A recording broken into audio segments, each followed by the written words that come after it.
All right, welcome back to the channel, guys. All right, welcome to Techie Life. We're gonna be discussing here the Wyze Doorbell. This is a quick video here, really quick, promise. So Wyze Doorbell, it's been around for a while. I just decided to now kind of do this little idea that I've had here.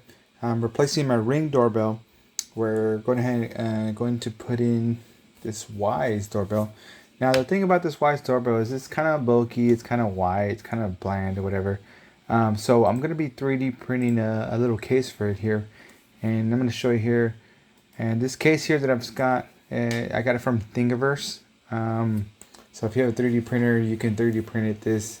But look for there's the template on there for a Wyze doorbell thing. So there I am printing it here. Once I got it printed here, we're gonna go ahead and try to sand it down, get the ridges out of there, make sure that there's no, I guess, imperfections and whatnot. And we're gonna go ahead and use a decent spray rattle can here. I'm just trying to match a little bit of my doorbell here, trying to make it a little bit kind of like look decent and whatnot.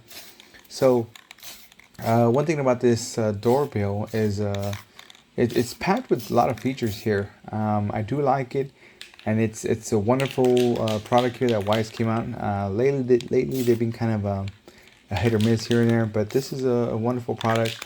I like it.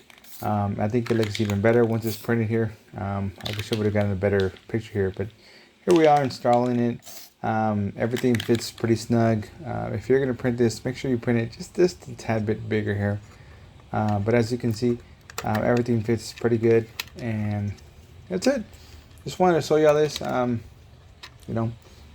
Cool. All right, guys. Yeah. Till next time. Laters. Techie Life out.